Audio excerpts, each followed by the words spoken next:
The wings beat once, twice, and the sound echoed like funeral drums across the Ohio River. Sarah Mitchell's hands trembled on the steering wheel of her Ford station wagon as those crimson eyes burned through the December fog, suspended 10 feet above the Silver Bridge's rusted steel. She couldn't scream. Her throat had closed the moment she saw it perched there, impossibly large, impossibly real, its massive wings folded against a body that seemed carved from living shadow and ancient rage. The creature's eyes didn't blink. They never blinked. They held her gaze with an intelligence that felt older than the mountains surrounding Point Pleasant, older than the river itself, and in that terrible moment of recognition, Sarah understood with crystalline clarity that everything she had dismissed as small-town superstition for the past 13 months was about to become horrifyingly, catastrophically real. The bridge groaned beneath her car. Metal screamed against metal. Somewhere behind her, a cable snapped with a sound like a rifle shot. And still those eyes held her, burning with something that wasn't quite warning and wasn't quite mourning but contained elements of both. The creature opened its mouth, and the shriek that emerged wasn't animal or human but something between, a sound that tasted of prophecy and doom, and Sarah knew with absolute certainty that in exactly 47 seconds this bridge would collapse into the freezing waters below, taking 46 souls with it. And there was nothing she could do to stop it because she was already dead, had been dead since the moment she refused to listen, since the moment she laughed at the warnings, since the moment she convinced herself that monsters weren't real. If you connect with my story, please press the like button to find some light in this priest's heart. Subscribe to the channel so you don't miss the next life stories, and tell me about them in the comments where you are watching this video and what time it is right now. It makes me very happy to know that from any corner of the country or the world, you are listening to me. The thing they would eventually call the Mothman first became aware of itself on a November evening in 1966, though awareness isn't quite the right word for what happened in those first moments of existence. It was more like remembering something it had always been, pulling itself together from fragments of fear and warning that had accumulated in the abandoned TNT plant outside Point Pleasant, like sediment at the bottom of a dark well. The creature didn't choose its form. The massive wings, the humanoid body covered in grey-brown fur, the glowing red eyes that could see through time itself, these weren't decisions but inevitabilities, shaped by the collective unconscious of a town perched on the edge of disaster. It existed because it had to, because something was coming, because the Silver Bridge was dying one corroded eyebar at a time, and something, needed to sound the alarm. But how do you warn people when you're the warning itself? How do you save a town when your very presence terrifies them into paralysis? The Mothman didn't know. It only knew the future pressing against its mind like a physical weight, 56 days of mounting dread, culminating in December 15th, 1967. When the bridge would fail during rush-hour traffic, when 46 people would die in the frigid river, when Point Pleasant would become synonymous with tragedy. The creature perched in the rafters of Building Igloo, one of the dozens of concrete structures that housed explosives during World War II, and felt the future like a headache that wouldn't fade. It had to try. It had to warn them, even if the warning destroyed them first. Sarah Mitchell had lived in Point Pleasant her entire 34 years, and she thought she knew every shadow in the old TNT area. She'd grown up exploring those concrete igloos with her brother before he died in Vietnam, back when the government still cared about guarding the abandoned munitions plant. Now the chain-link fences had rusted through, the warning signs had faded to illegibility, and teenagers used the sprawling complex as a place to drink cheap beer and lose their virginity on moth-eaten blankets. She drove past it every evening on her way home from her shift at the diner, her headlights sweeping across the darkened structures that looked like giant mushrooms erupting from the West Virginia soil. On the night of November 15th, she wasn't alone. Rebecca Chen sat in the passenger seat, her medical textbook stacked on her lap, her delicate features drawn with exhaustion. At 28, Rebecca was the youngest doctor Point Pleasant had ever produced, having just completed her residency in Charleston and returned home to practice at Pleasant Valley Hospital. The two women had been friends since high school, bound by their shared experience of being ambitious women in a town that preferred its females quiet and satisfied with less. They saw it at the same moment. Rebecca's gasp came first, high and sharp, followed by Sarah's hands jerking the steering wheel hard enough to send the Ford sliding across loose gravel. The creature stood in the middle of County Route 2, impossibly tall, its wings spread wide enough to block both lanes. The headlights caught it full on, and for a moment that stretched like taffy, neither woman could process what they were seeing. It wasn't a bird. Birds didn't stand 7 feet tall with humanoid bodies. It wasn't a bear. Bears didn't have wings that caught the light like oiled leather. And it certainly wasn't a man, though its shape suggested humanity in the same way a shadow suggests the object casting it. The thing's eyes found them through the windshield, twin points of crimson that seemed to bore directly into Sarah's frontal lobe. And suddenly she wasn't in the car anymore. She was standing on the silver bridge, watching it buckle and twist, hearing the screams of people trapped in cars as the structure folded like paper, feeling the spray of December river water on her face. Then she was back, gasping, her hands white-knuckled on the steering wheel, and the creature was gone. Simply gone. No flash of wings, no sound of retreat, just absence where something impossible had been. Rebecca was crying. Not sobbing, just silent tears tracking down her cheeks as she stared at the empty road. Sarah wanted to tell her it was okay, that they'd both been working too hard, that it was just a trick of the light, but the words stuck in her throat because they both knew what they'd seen. They both knew that reality had just cracked open like an egg, revealing something underneath that human minds weren't meant to process. Sarah drove the rest of the way to Rebecca's apartment in silence, the radio off, both of them afraid that speaking would somehow make it more real. When Rebecca finally opened the door to leave, she turned back, her face pale in the dome light. "We're not telling anyone about this," she said, and it wasn't a question. "Who would believe us?" Sarah replied, and that should have been the end of it. But the Mothman had tasted their fear, had felt the connection spark between its mind and theirs in that moment, when Sarah saw the bridge collapse, and now it knew. These two women could see what it showed them. These two women could help. The creature didn't understand friendship or strategy or the complex social dynamics that might make two people reluctant to speak about shared trauma. It only understood urgency. The bridge was dying. Time was running out. And so it appeared again 3 nights later, this time perched on the roof of the Pleasant Valley Hospital, waiting for Rebecca to finish her night shift. She saw it through the window of the 3rd-floor break room, silhouetted against the November sky, and the coffee cup fell from her hands before she even registered the decision to drop it. The creature's eyes caught hers, and suddenly she was underwater, freezing water filling her lungs, her car sinking into the Ohio River, her hands scrabbling uselessly at a window that wouldn't open. She came back to herself on the break room floor, her colleagues standing over her asking if she was okay, if she needed to go home, if she'd been pushing herself too hard. Rebecca lied and said she was fine, but her hands shook for the rest of her shift, and she couldn't stop thinking about the water, the terrible cold of it, the way it had felt so real. Thomas Harrington didn't believe in monsters. At 52, he'd spent 30 years as Point Pleasant's sheriff, and he'd seen plenty of real horrors without needing to invent supernatural ones. Domestic violence that turned fatal, accidents on the treacherous mountain roads, the slow decay of a town that had never recovered from the end of the war economy. So when the reports started coming in, when young couples claimed they'd been chased by something with wings near the TNT area, when sober citizens swore they'd seen red eyes watching them from the trees, Tom dismissed it as mass hysteria. Maybe someone's pet monkey had escaped. Maybe some joker was running around in a costume trying to scare people. He'd seen it before. Urban legends that spread like wildfire through small towns desperate for excitement. But then David Coleman came into his office, and Tom had to reconsider. David was 41, a contractor who'd built half the houses in Mason County, a man whose word was gold, and whose hands had never trembled until the morning he sat across from Tom's desk and described what he'd seen while driving home from a late job.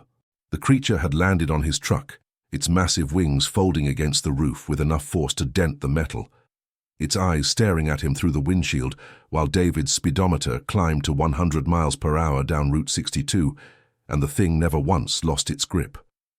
David had finally shaken it loose near the city limits, watching in his rearview mirror as it took flight again, and he swore on his daughter's life that the creature's eyes held something that looked like frustration.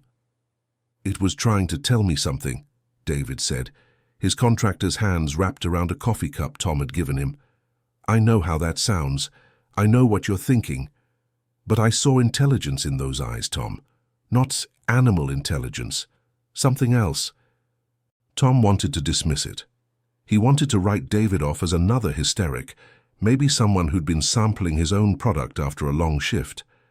But he'd known David since they were kids playing football at Point Pleasant High, and David didn't lie. David didn't imagine things. If David said he'd seen something, then he'd seen something. The sightings multiplied.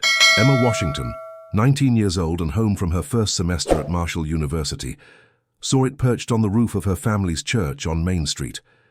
She'd been walking home from a date when the creature dropped from the steeple, landing in front of her with enough force to crack the sidewalk. Emma had frozen, her young face pale in the streetlight, and the Mothman had tilted its head in what might have been curiosity or might have been sorrow. Its eyes pulsed, and suddenly Emma was seeing her mother's face, seeing her scream, seeing water and metal and chaos.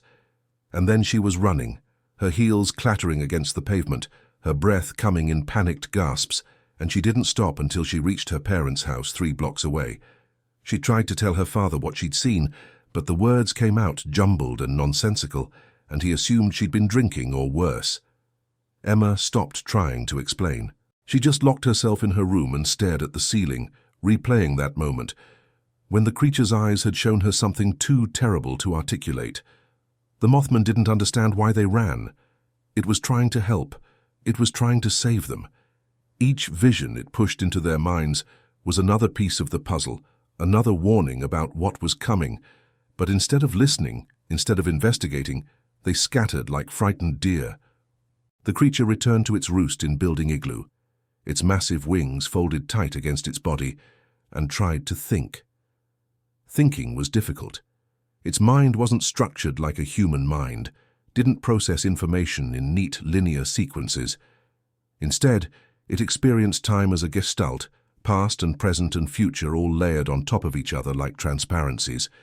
It could see the bridge in 1928 when it was first built, gleaming and new, a marvel of suspension bridge engineering. It could see it now in November 1966, rust eating through the eye-bar at the North Tower, metal fatigue spreading like cancer through the structure. And it could see it in 13 months in December 1967, when that eye-bar would finally fail, when the bridge would collapse in less than a minute, when dozens of people would die. The Mothman needed to find a way to make them understand. It needed to find someone who wouldn't run, someone who would listen. Sarah Mitchell couldn't sleep. It had been a week since the first sighting, and every time she closed her eyes she saw the bridge collapsing. The vision was getting more detailed with each passing night. She could see individual faces now, could hear specific screams, could feel the cold water rising around her. Rebecca had stopped returning her calls, and Sarah didn't blame her. Who wanted to talk about something that made you question your own sanity? But Sarah couldn't let it go. She'd grown up on stories about omens and portents. Her grandmother had been full of superstitious warnings about birds that sang at night and dogs that howled at nothing, and maybe, just maybe, those old stories contained more truth than Sarah had been willing to admit. She started researching. The Point Pleasant Public Library wasn't much, just 2 rooms in the back of the municipal building, but it had old newspapers and historical records, and Sarah spent her lunch breaks digging through them, looking for any mention of similar sightings. She found references to strange birds seen before mining disasters, stories about red-eyed creatures spotted before floods, old Native American legends about thunderbirds that appeared before great tragedies, trying to warn the people, but always being misunderstood. It was there, in the library's musty basement, that Sarah first allowed herself to think the unthinkable. What if the creature wasn't trying to hurt them? What if it was trying to help? The thought should have brought comfort.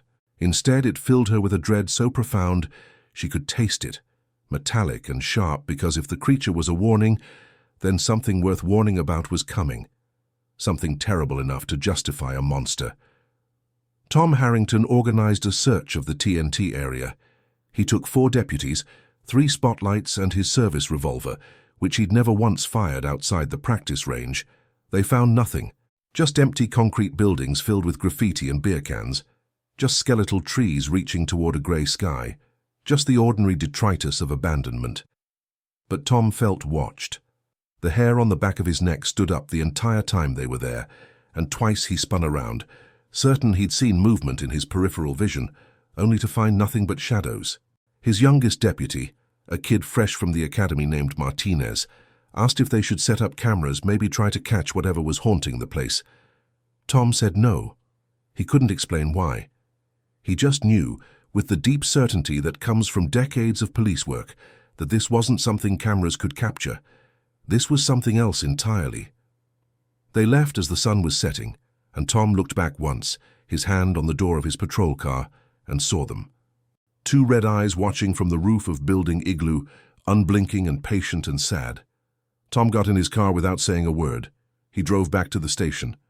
He filed his report, writing no evidence of suspicious activity, and then he went home and poured himself 3 fingers of whiskey, which he drank in the dark while staring at the phone, wondering if he should call someone, anyone, and tell them that Point Pleasant had a problem that couldn't be solved with handcuffs and Miranda rights. The town was changing. It was subtle at first, the kind of shift you don't notice until you step back and see the full picture. People stopped going out after dark. Church attendance spiked. The diner where Sarah worked was packed during lunch but empty by dinner, everyone hurrying home before the sun set. Conversations at the grocery store turned to whispers when someone mentioned seeing something strange. Point Pleasant was developing a collective case of nerves, a low-level anxiety that hummed just beneath the surface of daily life. Rebecca finally agreed to meet Sarah for coffee, though she chose a place downtown, away from windows, away from anywhere with a view of the sky. She looked terrible. Dark circles under her eyes, her skin pale and stretched tight over her delicate bones, her hands wrapped around her coffee cup like it was the only warm thing in the world. "I've been dreaming about water," she said without preamble. "Every night. I'm drowning in the river, and I can see the bridge above me all twisted and broken, and there are cars sinking around me and I can't breathe." She stopped, her eyes filling with tears. "Sarah, what if it's real? What if what we saw that night was trying to tell us something?" Sarah reached across the table and took Rebecca's hand. It was cold, almost bloodless, and Sarah felt her own fear spike in response. "I think it was," she said quietly. "I've been doing research. This isn't the first time something like this has happened. There are stories, old stories about creatures that appear before disasters. They're not evil. They're warnings." Rebecca laughed, but there was no humor in it, just a desperate edge that made Sarah wince. "A warning of what? What are we supposed to do with a warning when we don't know what we're being warned about?" It was a good question. Sarah didn't have an answer, but she knew they needed to find one, because the dreams were getting worse, and the sightings were getting more frequent, and Point Pleasant was starting to feel like a town under siege by something it couldn't see or understand or fight. The Mothman perched outside the coffee shop window, invisible to everyone except the 2 women inside, and felt something close to hope. They were listening. Finally, someone was listening. Now it just had to find a way to show them what they needed to see before time ran out. David Coleman couldn't stop thinking about the bridge. It didn't make sense. He'd driven across the Silver Bridge thousands of times, had even done some maintenance work on the approach ramps back in the early 60s. It was solid, steel and concrete and engineering that had stood for nearly 40 years. But the vision the creature had forced into his mind kept replaying. And in that vision, the bridge was failing. Not from age or weather, but from something structural, something fundamental. David started carrying a camera in his truck. He told himself it was stupid, that he was being paranoid. But every time he drove across the Silver Bridge, he took pictures. The cables, the towers, the roadway. He didn't know what he was looking for exactly, but he felt compelled to document it, as if creating a record might somehow prevent the catastrophe his mind kept showing him. His wife thought he was having a breakdown. She suggested he see someone, maybe take a vacation, maybe stop working such long hours. David nodded and agreed and kept taking pictures, kept studying the bridge, kept feeling the weight of knowledge he couldn't explain or prove or share. Emma Washington dropped out of Marshall University. She told her parents she was homesick, that she missed Point Pleasant, that she wanted to be closer to family. The truth was, she couldn't stop thinking about the vision the creature had shown her, about her mother's face twisted in terror, about the water and the screaming. She got a job at the hardware store on Main Street and started walking everywhere, refusing to drive, refusing to cross the bridge, refusing to do anything that might put her in the path of whatever disaster was coming. Her parents worried. Her friends thought she'd changed. Emma let them think what they wanted. She knew what she'd seen. She knew what was coming. And she knew, with the terrible certainty that comes from looking into eyes older than the mountains themselves, that trying to warn people would only make them think she was crazy. So she stayed quiet. She stayed close to home. And she waited. Tom Harrington made an appointment with the state bridge inspector. He didn't mention the creature or the visions or any of the supernatural elements that were keeping him up at night. He just said he'd received complaints about the Silver Bridge, concerns about its structural integrity, and could someone please come take a look? The inspector laughed, not unkindly, but with the weary patience of someone who'd heard this kind of thing before. "Sheriff, that bridge is inspected every year. It's solid. You've got nothing to worry about." Tom pressed. He said people were nervous. He said there had been unusual vibrations, reports of the deck swaying more than usual. The inspector promised to add it to his schedule, maybe get someone out there in the spring after the winter budget came through. Tom hung up the phone and stared at the calendar on his wall. It was December 1st. Spring was too late. He didn't know how he knew, but he knew. Spring was far too late. The Mothman felt time compress. It was happening. The acceleration toward catastrophe, the narrowing of possibilities, the moment when the future becomes inevitable. The creature launched itself from Building Igloo and flew over Point Pleasant, its massive wings catching thermals rising from the river, its red eyes scanning the streets below. It saw Sarah leaving the diner, Rebecca driving to the hospital, David loading tools into his truck, Emma walking home from the hardware store, Tom sitting in his office with his head in his hands.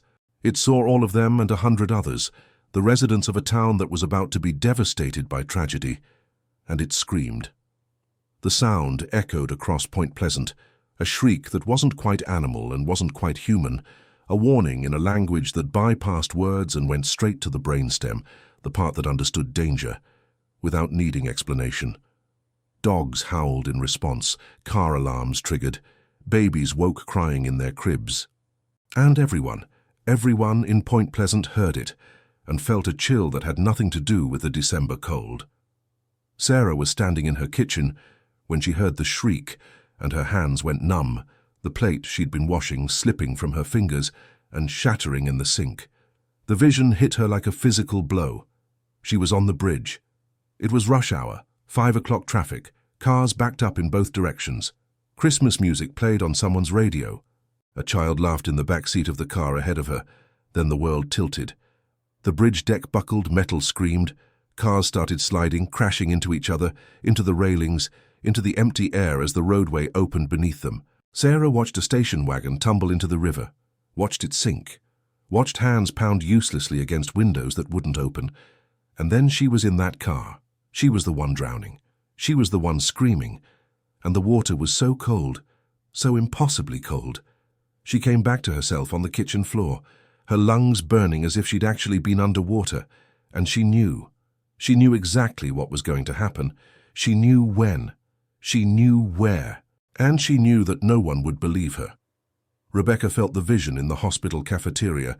She was eating a sandwich, surrounded by colleagues, when the creature's shriek echoed through her mind, and suddenly she was seeing the bridge from above, watching it collapse like a child's toy, watching tiny figures fall into the water, and she knew with perfect clarity that she recognized some of those figures. Her neighbors, her patients, people she'd known her entire life. The vision showed her the date, December 15th, and the time, 5:04 p.m., and then it showed her something else. It showed her the North Tower, showed her a single piece of metal, an eye-bar that connected the suspension cables to the support structure, and that eye-bar was cracked, had been cracked for months, was about to fail completely. Rebecca stood up so fast her chair fell over. Her colleagues stared. She didn't care. She ran to her office. pulled out medical journals and started making phone calls, trying to find someone, anyone, who knew about bridge engineering, who could explain what she'd seen, who could help her stop it. David Coleman was on the bridge when the shriek came. His truck stopped in traffic and the vision showed him exactly what he'd been photographing for weeks. The eye-bar, number 330, on the North Tower. Corroded from the inside out, invisible damage that standard inspections would never catch. The creature showed him the metal at the microscopic level, showed him the crystalline structure failing, showed him how the weight of traffic and wind and time had weakened it to the breaking point. David gunned his engine the moment traffic started moving again, not caring about speed limits or other drivers, and went straight to Tom's office. He burst through the door without knocking, his face flushed, his hands shaking, and said, "The bridge, North Tower, eye-bar 330. It's going to fail. We have to close it. We have to close it now." Tom looked at him for a long moment, and David saw the decision form behind the sheriff's eyes. Tom believed him. Against all logic and reason and professional training, Tom believed him. Emma was in the hardware store when the vision hit. She grabbed the counter to keep from falling, her young face going white, and old Mr. Peterson asked if she was okay, if she needed to sit down, if he should call someone. Emma shook her head. She couldn't speak, couldn't breathe. The vision was showing her everyone who would die. 46 faces, 46 names, people she'd gone to church with, people who'd taught her in school, people she'd known since childhood. And in the center of it all, her mother, driving home from Christmas shopping, her car loaded with wrapped presents, her face peaceful and unsuspecting right up until the moment the bridge started to collapse. Emma found her voice. She started screaming, started begging Mr. Peterson to call her mother, to tell her not to cross the bridge, to tell everyone not to cross the bridge. "Please, please, you have to listen. Something terrible is going to happen." Mr. Peterson called her parents instead. They came and collected her, their faces sad and concerned. And Emma let them take her home, but she kept screaming inside, kept trying to find words that would make them understand. The town meeting was chaos. Tom had called it for December 10th, 5 days before the date burned into all their minds, and the community center was packed. Sarah and Rebecca sat together in the front row. David stood near the door, his arms crossed, his face grim. Emma sat with her parents, her hands clenched in her lap. Tom stood at the podium, his uniform pressed, his face carefully neutral, and explained that he'd received information suggesting the Silver Bridge might have structural problems. He didn't mention the creature, he didn't mention visions. He just said that out of an abundance of caution, he was recommending people avoid the bridge until it could be properly inspected. The room exploded. People shouted about how the bridge was fine, how they'd crossed it every day for 40 years. How this was ridiculous, how Tom was wasting their time with paranoid fantasies. The mayor, a florid man named Henderson, stood up and said the bridge had been inspected just last year, that there was no evidence of any problems, that closing or even restricting access would devastate local businesses. "People need that bridge, Tom," Henderson said, his voice carrying across the room. "They need it to get to work, to get to school, to live their lives. You can't ask them to drive an extra hour just because you've got a bad feeling." Sarah stood up. She hadn't planned to. Her body just moved on its own, propelled by weeks of fear and frustration and certainty. "It's not just a feeling," she said, her voice shaking but clear. "Something is wrong with that bridge. Something is going to happen. And if we don't listen, people are going to die." The room went silent. Everyone stared at her. Sarah felt her face burn, but she pressed on. "I know how this sounds. I know you think I'm crazy, but I'm begging you, please stay off that bridge, just for a few days, just until it can be properly inspected." Rebecca stood beside her, then David, then Emma. 4 people standing in front of the entire town, united by visions they couldn't explain and knowledge they couldn't prove. Tom looked at them, then at the crowd, and made a decision that would haunt him for the rest of his life. "I can't legally close the bridge," he said quietly. "I don't have the authority. But I'm asking, as your sheriff, as someone who's lived here his whole life, please consider alternate routes for the next few days. Please just be careful." Half the town laughed. The other half looked uncomfortable but unconvinced. Henderson stood up and said the meeting was over, that Tom had wasted everyone's evening with nonsense, and people started filing out, muttering about hysteria and attention-seeking and how Point Pleasant had gone crazy. Sarah watched them go, feeling helpless and terrified, and when the room was finally empty except for her small group of believers, she turned to Tom and said, "What do we do now?" Tom had no answer. He just shook his head, his sheriff's uniform suddenly looking too heavy for his shoulders, and said, "We pray we're wrong. We pray we're all just crazy. Because if we're right, and they won't listen, then there's nothing else we can do." The Mothman perched on the roof of the community center, watching through the windows, and felt something it had never felt before. Despair. It had tried. It had shown them. It had screamed warnings across dimensions, had forced visions into their minds, had done everything in its power to make them understand. And they wouldn't listen. They couldn't listen, because accepting the warning meant accepting that reality was stranger and more terrible than they'd ever imagined, and that was a price most people couldn't pay. The creature spread its wings, and the sound was like thunder, and it flew back to Building Igloo, back to its roost among the ruins, and waited for the inevitable. Time was almost up.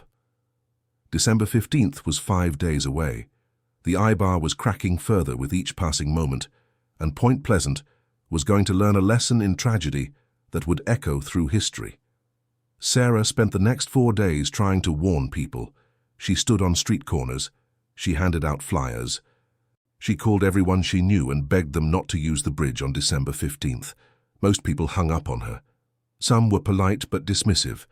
A few suggested she seek professional help. By December 14th, Sarah was exhausted, her voice hoarse, her eyes red from crying, and she knew she'd failed. Rebecca had tried a different approach.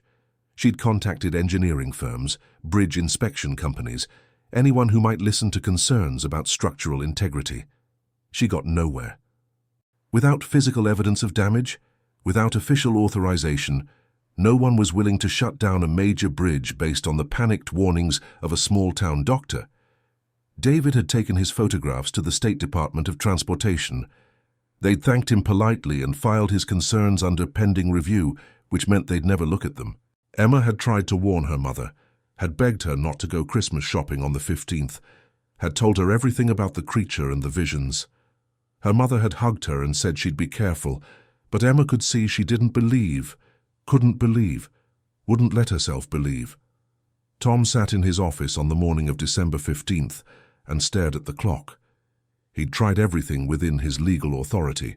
He'd contacted the governor's office, the state police, the highway department. He'd filed official reports, made formal requests, done everything by the book. And nothing had happened. The bridge was still open. Traffic was still flowing. People were still crossing it as if nothing was wrong. He looked at his service revolver, sitting in its holster on his desk, and for one wild moment considered going to the bridge himself, blocking traffic at gunpoint, forcing people to find another way across. But that was crazy. That was career suicide. That was the action of a man who'd lost his mind. Tom left his revolver where it was. He just sat and waited and prayed. The Mothman felt the moment approach like a countdown in its bones. It launched itself from Building Igloo one last time and flew directly to the Silver Bridge. It was 5:03 p.m., rush hour. Cars backed up in both directions, their drivers tired from work, thinking about dinner, about family, about all the ordinary concerns of ordinary lives. The creature landed on the North Tower, its massive wings spread wide, and shrieked. The sound shattered windows in nearby buildings, car alarms wailed, dogs howled, and for just a moment, just a brief shining moment, traffic stopped. Drivers looked up. They saw the creature perched above them, its red eyes blazing, its form massive and impossible against the December sky. Sarah was in the middle of the bridge, her hands gripping her steering wheel, and she saw it clearly, more clearly than ever before. The Mothman wasn't trying to cause the disaster. It was trying to prevent it. It was trying to give them one last chance to run. Some people listened. Sarah threw her car into reverse, not caring about traffic laws or other vehicles, and backed off the bridge, honking her horn, shouting at other drivers to do the same. A few followed her. Maybe a dozen cars total, backing away from the bridge, their drivers spooked by the creature or by Sarah's panic, or by some survival instinct they couldn't name. Rebecca wasn't on the bridge. She was at the hospital, had specifically taken the afternoon shift so she wouldn't be tempted to cross, and she stood at the third-floor window, watching, her hands pressed against the glass. David was in his truck, stuck in traffic on the West Virginia side, and when he saw the creature land, he didn't hesitate. He abandoned his truck where it was, left the door hanging open and ran down the shoulder of the approach, screaming at people to get off the bridge, to turn around, to please, God, please listen. A few did. Emma had convinced her mother not to drive that day, though it had taken tears and threats and a breakdown that scared both of them. She was safe at home, but she could hear the creature's shriek from her bedroom window, and she knew it was happening. At 5:04 p.m., I-bar 330 on the north tower of the Silver Bridge failed. The metal simply gave way, corroded from the inside by decades of stress and exposure, and when it snapped, the entire structure began to collapse. The suspension cables went slack, the deck buckled, cars started sliding, crashing into each other, tumbling into space. The collapse took less than a minute. One moment, the bridge was standing, solid and eternal as it had been for 39 years. The next, it was falling, and the falling seemed to happen in slow motion, pieces of steel and concrete and asphalt dropping into the Ohio River, pulling cars and trucks and people with them. The water was 38 degrees. Anyone who survived the initial impact would have minutes before hypothermia set in. The Mothman watched from above, its wings beating against the winter air, and felt the weight of failure crush down on its ancient consciousness. It had tried. It had warned them. And 31 people had just died anyway. The sound of the collapse echoed across Point Pleasant like the end of the world. Sarah stood on the approach, her hands over her mouth, watching the bridge disappear into the river, and felt her legs give out. She sat down hard on the cold pavement, unable to look away from the chaos, from the empty space where solid ground had been moments before, from the pieces of cars floating in the frigid water. Rebecca ran from the hospital, her white coat streaming behind her, and organized triage before the first ambulances even arrived. She waded into the icy water with other volunteers, pulling people from sinking cars, doing CPR on the riverbank, losing patient after patient to the cold and trauma and sheer impossibility of what had just happened. David dove into the river 3 times, his contractor's strength letting him pull 2 people to safety before hypothermia forced him out. He sat wrapped in a blanket, his lips blue, his body shaking uncontrollably, and watched rescuers work, knowing it wasn't enough, could never be enough. Tom coordinated the emergency response, his training taking over where his emotions wanted to shut down. He called in the state police, the National Guard, every emergency resource within 100 miles. He directed traffic, managed the growing crowd of onlookers and family members, and kept his face carefully neutral even as he identified bodies, even as the count climbed from 10 to 20 to 30, even as he realized that every person who died had been at the town meeting 5 days ago, had heard the warning, had chosen not to believe. Emma's mother survived. She'd been running late, had stopped for one last errand, and was 3 cars back from where the collapse started. She'd felt the bridge start to buckle, and had somehow miraculously managed to back her car to safety. She found Emma at home, hugged her daughter so hard they both lost their breath, and said, "I should have listened. God help me. I should have listened." The Mothman perched on the remaining section of the North Tower and watched the rescue efforts with eyes that had seen this exact scene play out 1,000 times in its visions. 31 dead. It should have been 46. The warnings had saved some people, the ones who'd listened, the ones who'd trusted their instincts over their skepticism. But most hadn't. Most had gone to work and gone shopping and gone about their lives, and now they were dead because they couldn't bring themselves to believe in a creature that defied explanation. The Mothman felt the weight of those deaths settle into its consciousness like stones. It had existed to warn. It had failed. And now its purpose was complete. The creature spread its wings one last time, and the movement was weary, defeated, ancient beyond measure. It launched itself into the December sky and flew north, away from Point Pleasant, away from the tragedy, away from the people who would spend the rest of their lives asking what if.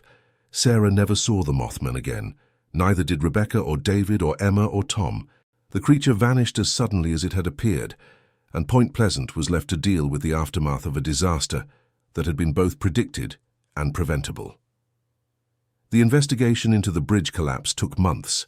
Engineers eventually confirmed what David's photographs had shown.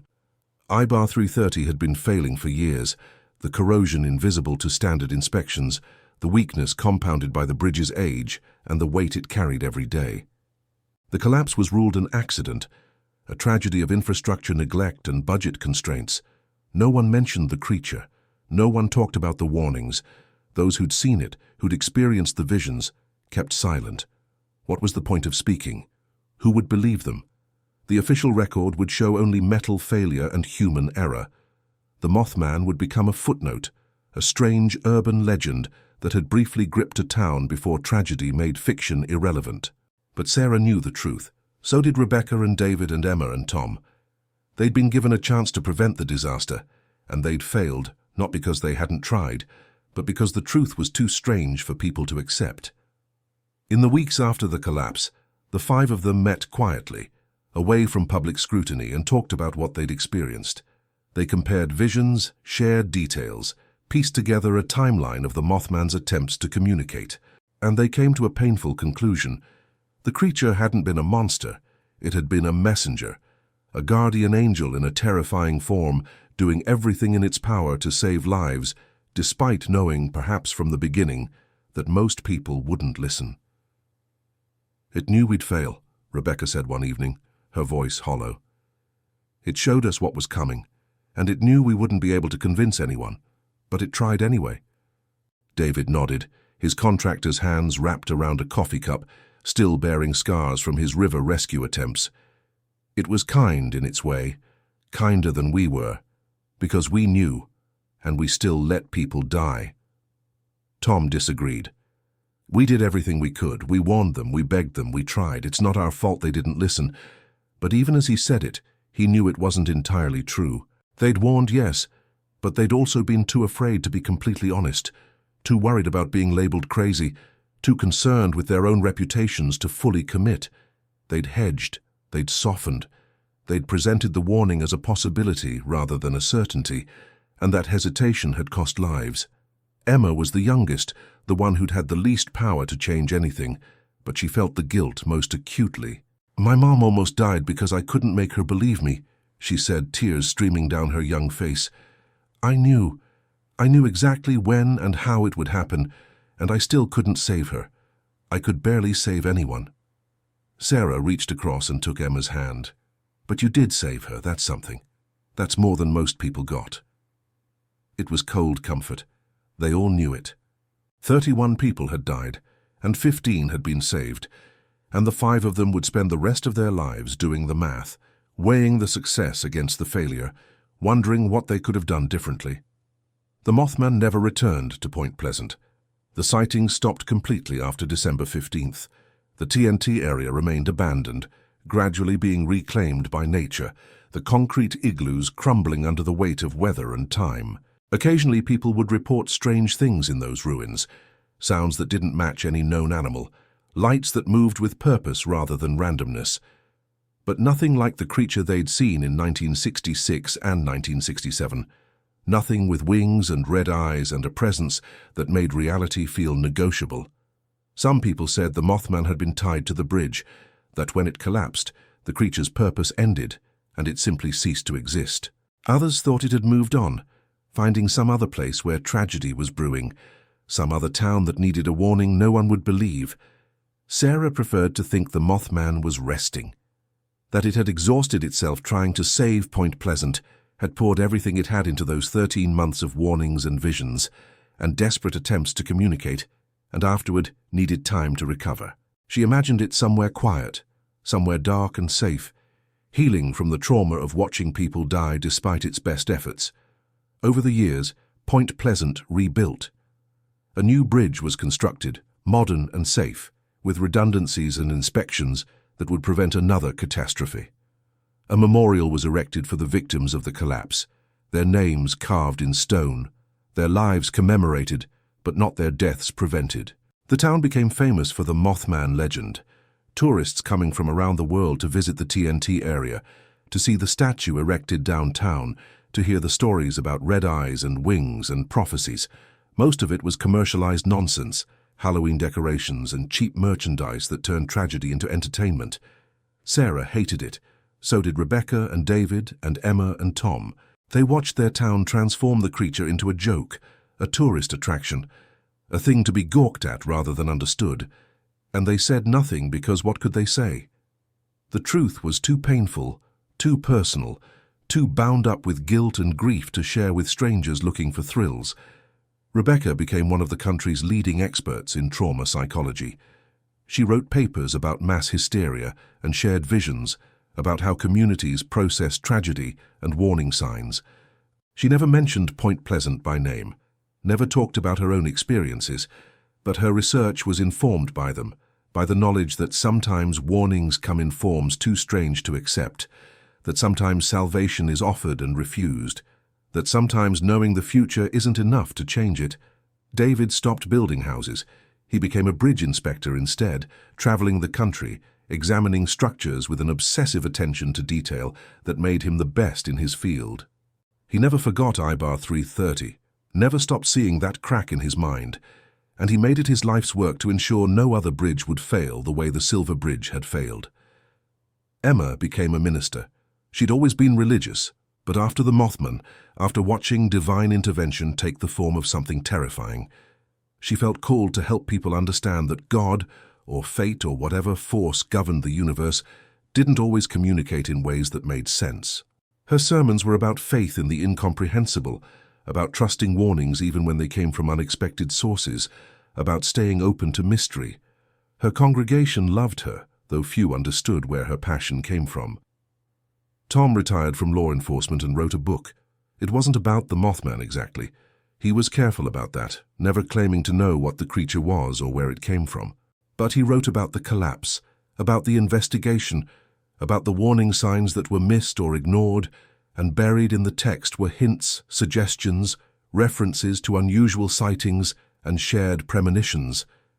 People who'd been there, who'd experienced it, recognized what he was saying. Everyone else assumed he was just being colorful, adding local legend to give his account more flavor. Tom was okay with that. He'd learned that the truth was less important than what people were willing to accept, that sometimes the best you could do was plant seeds and hope they'd grow when the right person found them. Sarah stayed in Point Pleasant. She couldn't leave. Despite everything, despite the grief and guilt and memories that haunted every street corner, this was her home. She kept working at the diner, kept living in the same small house, kept driving past the new bridge every day and remembering the old one, remembering the moment it fell, remembering the people who'd died. On quiet nights, she'd drive out to the TNT area, park her car near Building Igloo and sit in the darkness waiting. She didn't know what she was waiting for. Maybe another warning, maybe closure. Maybe just a sign that the Mothman had existed, that she hadn't imagined the whole thing, that the grief she carried was for something real and important rather than a delusion shared with 4 other damaged people. The creature never appeared, but Sarah felt watched sometimes, felt those red eyes on her from a distance, and she took comfort in that. The Mothman had existed. It had tried to save them. And even though it had failed, even though 31 people had died, it had mattered. It had proven that the universe wasn't indifferent, that tragedy could be foreseen even if it couldn't be prevented, that warnings existed even when no one listened. Sarah shared this thought with the others during their irregular reunions, and they clung to it like a lifeline. This idea that their experience had meant something, that the grief and guilt they carried served a purpose. "We know," Rebecca said during one of these meetings, her doctor's hands steady despite the emotion in her voice. "We know that there are things beyond our understanding. We know that warning systems exist, even if they don't make sense. We know that we have to listen, even when it terrifies us, even when it seems impossible. That knowledge, that awareness, it's what we carry forward. It's what we pass on." David raised his coffee cup in a toast. "To the Mothman," he said, his voice rough with emotion. "The guardian angel who looked like a demon. May it rest, wherever it is. May it know it saved some of us, even if it couldn't save everyone. They drank to that, the 5 survivors of a warning that was both heeded and ignored, and they made a pact. They would never stop telling the story, never stop sharing what they'd learned, never let the victims be forgotten or the Mothman's purpose be dismissed.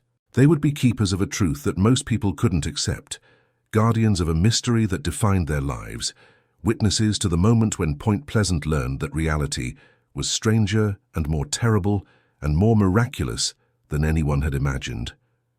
The years passed. The 5 of them grew older. Sarah's hair turned grey. Tom's hands developed arthritis. Rebecca's energy dimmed. David's back bent from decades of climbing bridges. Emma's voice grew softer but no less certain. And still they met. Still they remembered. Still they honored the creature that had tried so hard to save a town that wouldn't save itself. On December 15th of every year, they gathered at the memorial, the 5 of them and dozens of others who'd survived the collapse, and they read the names of the dead aloud.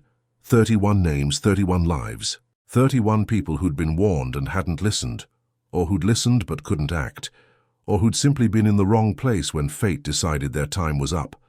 The Mothman existed somewhere beyond human perception, watching from a place where time was fluid, and tragedy was just another pattern in the fabric of reality.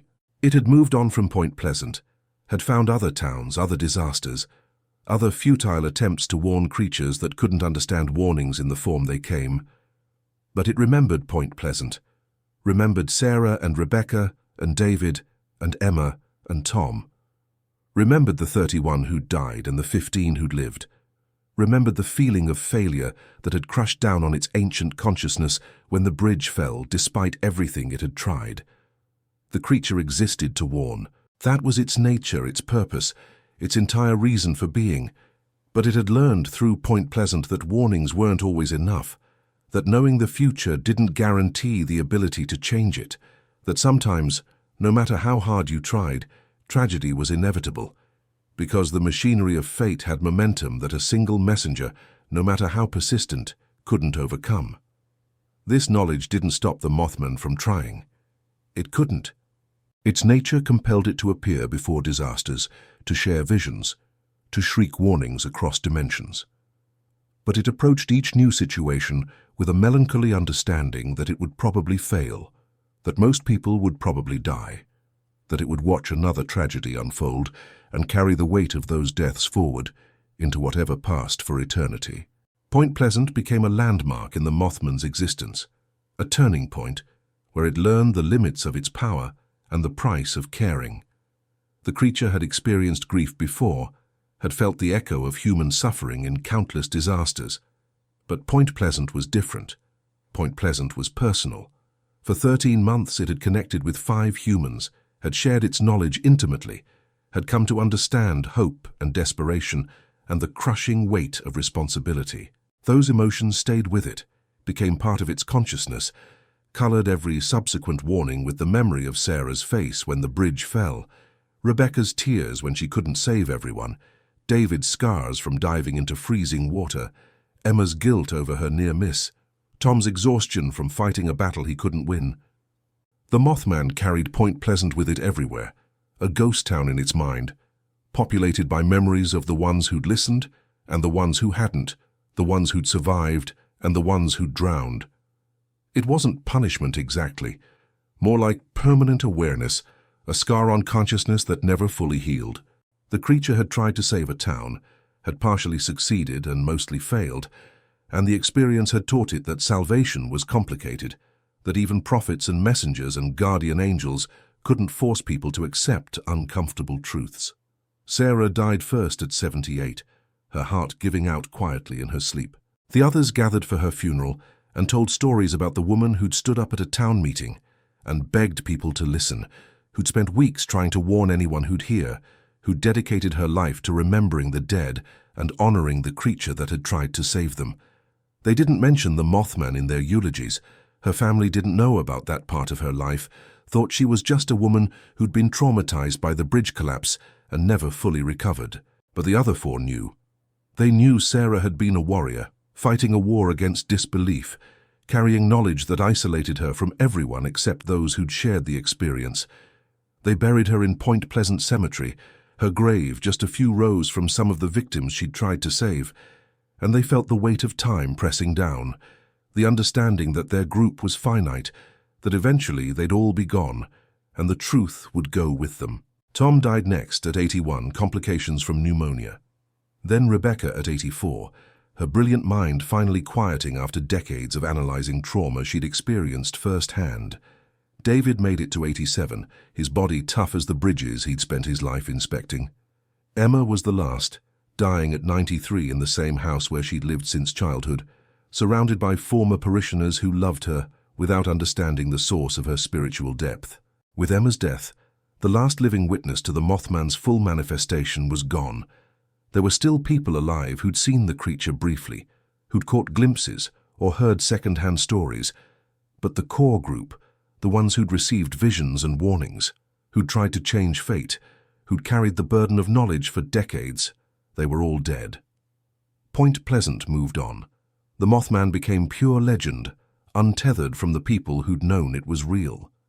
The tourists kept coming, the merchandise kept selling, and the truth became just another story, entertaining but ultimately fictional, a piece of Americana without weight or consequence. The Mothman felt their deaths like distant bells, each one marking the end of a connection that had defined part of its existence. It didn't mourn exactly. Mourning implied loss, and the creature existed outside normal temporal bounds, could access memories of Sarah and Rebecca, and David and Emma and Tom whenever it needed them. But it felt something, a shift in its relationship with Point Pleasant, an acknowledgement that the episode had finally truly ended. The 5 humans who'd understood it, who'd tried to work with it, who'd partially succeeded in heeding its warnings, were gone. The town had forgotten the real story, and the Mothman was alone again, as it had always been, as it would always be, a solitary messenger carrying warnings that no one wanted to hear. But the legacy remained. The 15 people who'd survived because of the warnings went on to have children, who had children, who had children. The bloodline spread across America, carrying genetic material from people who shouldn't have existed, who'd been saved by a creature from beyond normal reality. Sarah's niece became a scientist studying precognition. Rebecca's grandson wrote a novel about prophetic visions. David's daughter became an engineer, specializing in structural failure analysis. Emma's parishioners passed down her teachings about staying open to mystery, about accepting warnings from unexpected sources. Tom's book continued to circulate, each generation finding new readers who sensed the truth beneath the surface. The Mothman's attempt to save Point Pleasant hadn't been a complete failure. It had saved some, it had changed some. It had planted seeds that grew in ways the creature couldn't have predicted, creating ripples that spread through time, influencing people who'd never heard of Point Pleasant or the Silver Bridge, or the strange winged creature that had tried so desperately to prevent tragedy. Those ripples mattered. They had to matter, because if they didn't, if the entire experience was meaningless, then the Mothman's existence was pointless, its suffering was for nothing, and the 31 dead had died without purpose.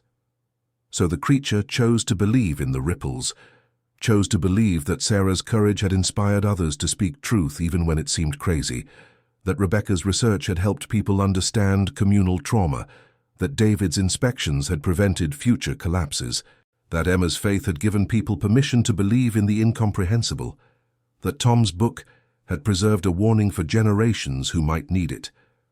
The Mothman moved on to other places, other disasters, other futile attempts to change fate. But Point Pleasant remained in its consciousness, a permanent fixture, a reminder of both failure and partial success. The creature learned to carry both, to accept that its warnings would usually be ignored, but sometimes, occasionally, miraculously, they'd be heeded. That a few saved was better than none saved, that trying mattered even when success was impossible. These were hard lessons, learned at the cost of 31 lives and 1 catastrophic bridge collapse, and the Mothman integrated them into its being, letting them shape its approach to future warnings. It became gentler with humans, more patient with their limitations. It learned to accept that most people couldn't see what it showed them, couldn't process information that contradicted their worldview. couldn't act on warnings that required them to believe the impossible. The creature's expectations lowered, its hope diminished. But its purpose remained, and so it continued, appearing before disasters, sharing visions, screaming warnings that echoed across dimensions, and occasionally, rarely, seeing someone listen, seeing someone act, seeing someone survive because they'd trusted the incomprehensible. Those moments made everything worthwhile.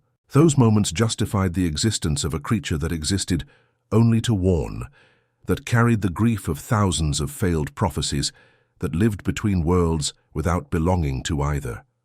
The Mothman was Point Pleasant's guardian angel and its harbinger of doom, its savior and its tormentor, its proof that reality was stranger than anyone imagined, and its reminder that knowing the future didn't always mean you could change it. The bridge stands now new and strong, engineered with redundancies and monitoring systems that would have prevented the original collapse. Cars cross it every day, thousands of them, people living their ordinary lives without knowing or caring about the disaster that happened 50 years ago. Point Pleasant has moved on. The Mothman has become a mascot, a quirky piece of local color, a thing to put on t-shirts and coffee mugs. But on December 15th, when the light hits the river just right, when the wind carries a particular chill, people sometimes stop and remember. They remember the warnings. They remember the ones who listened and the ones who didn't. They remember that for 13 months reality cracked open just enough to let something through, something that cared enough to try, something that failed enough to hurt, something that existed in the space between what we know and what we fear. The Mothman is gone from Point Pleasant, but its legacy remains, woven into the fabric of a town that learned too late that salvation sometimes comes with wings and red eyes, that prophecy looks like nightmare, that the things we fear most are sometimes the things trying hardest to save us. This knowledge doesn't make the tragedy less painful. It doesn't bring back the 31 dead. It doesn't erase the guilt carried by the 5 who survived with visions. But it means something. It has to mean something.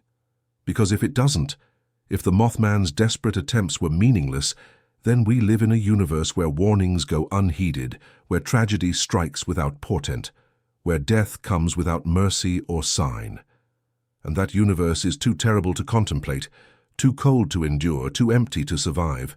So Point Pleasant chooses to remember differently, chooses to believe the warnings mattered, chooses to honor the creature that tried so hard to save them, chooses to carry forward the lesson that Sarah and Rebecca and David and Emma and Tom learned in blood and grief and terror.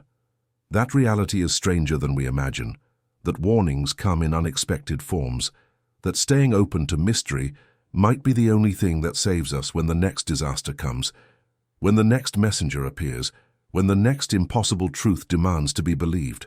The Mothman exists in memory now, more real in death than it ever was in life, because memory can hold contradictions that physical reality cannot.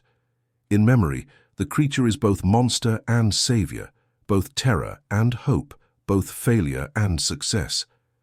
In memory, 31 people died but 15 lived, and that ratio matters more than absolutes. In memory, Point Pleasant learned something precious and terrible about the nature of prophecy, the limits of warning, the price of disbelief. And in memory, somewhere beyond time and space, the Mothman rests, its red eyes finally closing, its massive wings folded, its purpose complete and incomplete in the way all great purposes must be. The warning was given. Some listened. Some died. The world kept turning. And that, in the end, is all any messenger can hope for. That the message was delivered, that some heard it, that the effort mattered even when the outcome was mixed. Point Pleasant stands as testament to this truth. A town forever marked by the year a creature from beyond tried to save it, partially succeeded, and changed it forever. The bridge fell. The bridge was rebuilt. Life continued. But nothing was ever quite the same, because once you've looked into eyes that can see through time, once you've been warned by something that exists between worlds, once you've carried the weight of knowing what's coming and being unable to stop it, you're changed at a fundamental level. You become a keeper of uncomfortable truths, a witness to the incomprehensible, a believer in things that make other people laugh or shudder or dismiss you as crazy. The Mothman gave Point Pleasant that gift, whether the town wanted it or not. The gift of knowing, the curse of remembering, the burden of understanding that we live in a universe where warnings exist, where fate can be glimpsed, even if it cannot always be changed, where salvation is offered even when it comes in a form too terrifying to accept. This is what remains when the creature is gone, when the witnesses are dead, when the bridge is rebuilt and the dead are buried and the town moves on. This knowledge, this awareness, this permanent scar on the collective consciousness of a place that met something beyond explanation and was forever altered by the encounter. Point Pleasant, West Virginia, December 15th, 1967. A bridge collapsed. 46 people should have died. 31 did die. 15 lived because a creature with red eyes and massive wings spent 13 months trying to warn them, trying to save them, trying to make them understand that the impossible was coming, and their only chance was to believe in something they couldn't comprehend. Some did believe, most didn't. And that ratio, that terrible mathematics of partial salvation, that's what defines Point Pleasant now. That's what makes it more than a footnote in disaster history. That's what transforms it from tragedy into legend, into truth. The Mothman came, the Mothman warned. The Mothman failed and succeeded in equal measure. And Point Pleasant will never ever forget the year they learned that angels sometimes have wings and red eyes, that prophecy tastes like fear, that being saved and being terrified can be the same experience, that the universe cares enough to send warnings even when it knows we won't listen, that hope and doom are two sides of the same coin, that the omen that changed a town forever was both monster and miracle, and the only difference was whether you were one of the 15 who listened or one of the 31 who died.